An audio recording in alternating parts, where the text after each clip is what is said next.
Alright, we're gonna show you some ridiculousness here. Oh yeah, this is what happens when you put wrong weights on the wrong stuff. Oh yeah, that was awesome, but not. Don't ever try that because you could definitely get hurt. Anyway, welcome back to my how-tos. Today I'm gonna show you how to set up tricep pressdowns on the Bowflex. Let's go ahead and get this started. In a little bit here, I'm going to do some stretches, and then after some stretches, going to go ahead and do the setup, proper breathing, improper form, then proper form after that, and then after that, we're going to move on to the muscle chart, just showing what muscle groups this is working on, and then after that, some injuries that you can get from doing improper form and stuff like that. So we're going to get to the injury chart after that. Alright, let's get stretching. Alright everyone, I'm going to do 3 stretches before we get going. First stretch that I'm going to do is for the front side of, back side of the wrists. Sorry, excuse me, back side of the wrist. And you just want to pull your hands straight out and pull your fingers straight back. Try not to hyperextend your elbow that much. And we want to do this stretch for about 10-15 seconds for each side. And then for the next stretch, it's also for the front of your wrists. So that's going to be straight down. Try not to pull too much because you can actually hurt your wrist on this. That's going to be for about 15 seconds on there.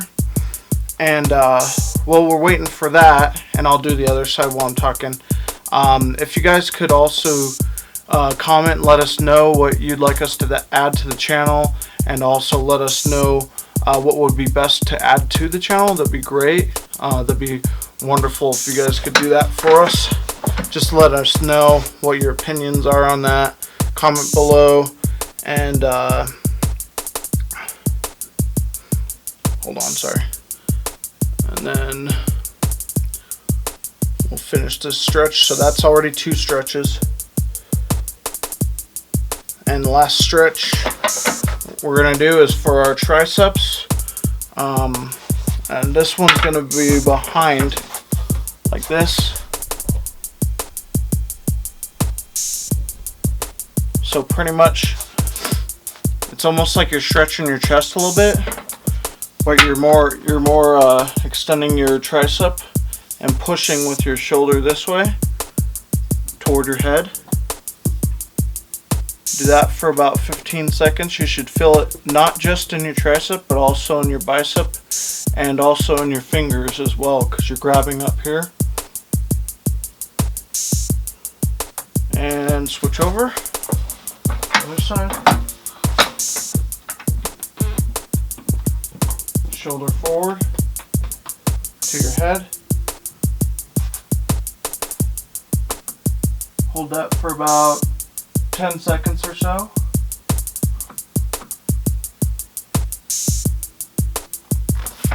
Alright, let's go ahead and move on to the setup. Alright, so we're on to our next step here, which is connecting our cables to the other cables. Alright. So, got my little hook there, hook that into there. Now the other side, pull it out, careful of your face because it will smack you if you do it wrong. Alright, next, what I do my bar next. Now, I'm sure someone would want to put the weights on first, but to be honest with you, I like to do it this way, just because I've done it this way most of my life. So, that's just me. And obviously these go into the hooks over here. So now this is connected to these guys. And then you choose your weight.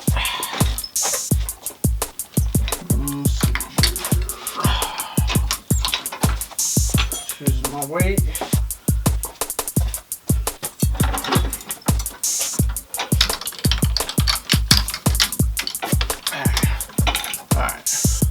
And just so before we start, just so everybody knows, there is a particular way that these hooks go, and there's a reason for that. It's because the weight, it bends this way and it doesn't bend the opposite way. So what you want is the hook bending towards the way it's going to pull down that way. And the reason for that is because if you had it this way with a lot of weight, it doesn't go correctly, and then, you know, stuff can pop up a lot easier, and that's pretty dangerous. So I just wanted to show everyone that there is a certain way that those go. Alright, let's go ahead and move on to our exercise. So this is the lat pull down bar, but I'm actually going to be using it for tricep press downs. And pretty much what you do, you stand, I don't know, I'd say like about arm lengths away from the rods. So my fingers are almost touching the rods, but not exactly. And then you grab your hands at a comfortable position, probably about shoulder length. I like about shoulder length, and then just press down. Alright, so proper breathing for this. When you come up, you want to breathe in, and when you come down, you want to breathe out. In, out. One more time. Alright, now I'm going to show you some improper form that I've seen in the gym before, seen people do. I've seen some people actually try to come up here like this and press it down. First of all, if there's too much weight, don't even try to do it because you can hurt yourself. Second of all, if you're not pressing it right, then you probably don't have the correct amount of weight on there. Alright, here's another way I've seen someone do it where they actually try to come down with it like this. That's not correct. And then one more where someone actually tries to rank it over to the side. And I've actually seen this in the gym before where people try to like zoom it in like an airplane or something. That's not right. What you want, back as straight as you can, look straight forward, and then at the same exact time, press your arms down. And one more. Alright, we're going to go ahead and fast forward now.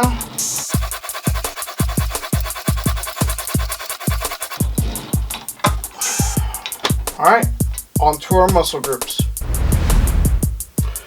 Alright, so the muscle groups that we're working on for this one are going to be mostly the triceps and both tricep areas in front and back.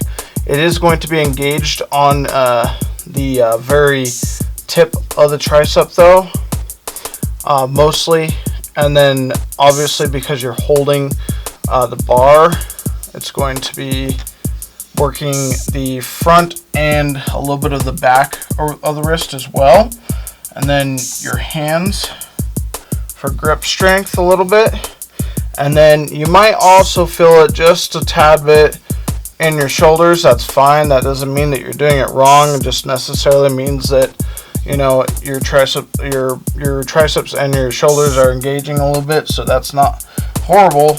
And then for the very last thing that it also incorporates, I mean, with pretty much anything you do in working out, your core and abs are, this pen is dry. Anyway, your core is definitely engaged in pretty much every exercise you do. That has been my muscle explanation for this one, and let's go ahead and move on to our injuries. Alright everyone, so my pen just recently ran out of ink, unfortunately. It kind of sucks, so right now I'll just be using my fingers for the injury chart. Alright, so our first injury on the tricep is a tricep tear or a tricep strain, and basically what tends to happen if you do the wrong or improper form is this muscle over time it kind of tears apart too much, and then you can actually strain your entire tricep area from here all the way down to your elbow, and it can even affect your shoulder area a little bit. And then we're going to go ahead and move on to our next injury. Right. So everyone, here we are for our next injury, which is called carpal tunnel inside of your actual elbow. And what tends to happen once you do improper form most of the time is that actual bone matter inside and between your bones gets worn out a lot quicker than it would if you just did it properly. And the reason for that is because of all the weird angles that you're trying to press and push the bar at, like what I was showing you earlier in the video of the improper forms. So if you did that a lot, you definitely get carpal tunnel a lot faster in your elbows and stuff. And since you're also pressing down with your hands and between here, you could also get carpal tunnel in between your wrist area and maybe even a little bit in the front, the back area of your wrist as well. Alright, onto our skeletal system for that one. Alright, so tricep strain, tricep pull. I'm not necessarily saying that this is going to be directly correlated with your skeletal system, but you might feel some soreness in your bones a little bit, maybe just from that pull. Certain people have different areas of feeling pain, so like probably the elbows up here in between your shoulder blades and stuff, and maybe even possibly in your arm area right there and your bone marrow. You maybe feel some pain in that area, but like I said, it's not necessarily directly contacted to the skeletal system. Depending upon what your doctor says and depending upon the actual tear itself or the actual strain, it could take 1 to 3 weeks to heal, or even 2 to 3 months to heal. It just depends on how bad it is and what your doctor tells you. Alright, on to our next injury for the skeletal system. Alright, carpal tunnel syndrome for your elbows, and I guess you could also get it in your shoulders too, but because you're more doing movements for your elbows and more movements for your wrists, holding it down here, you could get carpal tunnel a lot easier. For the muscle system over there for carpal tunnel, the areas that I showed you were going to affect that one are just in the muscle system. They're not directly correlated to the muscle system, but you'll definitely feel some discomfort or maybe even some pain in those areas, but you'll also definitely feel pain here and there, and eventually it could even become lock joint or something like that. And what I mean by lock joint is when you run out of your carpal tunnel here in the middle parts, is your joints tend to stick like this, kind of like they're concrete, and that's what lock joint means. So just be careful of that, the way you do that, and the time that it could take to heal, depending upon how bad your carpal tunnel is, obviously, and you might even need some surgery too. So it kind of just depends on what your doctor says, but it's probably going to be about a month, maybe even 3 months, and then maximum recovery time for the worst carpal tunnel is a year to a year and a half. Oh! Good thing you guys stayed for the rest of the video. If you guys stayed for the rest of the video, the whole video, you're an awesome bull. Really appreciate that. You're on along for the ride. I guess I don't need this seatbelt no more. We're not on the roller coaster ride no more. That's great. Anyway, thank you so much for watching my how-to. Hopefully you liked it as much as I liked it. Please like, comment below if you have any questions, and grab life by the horns, and as always, unleash your inner bull.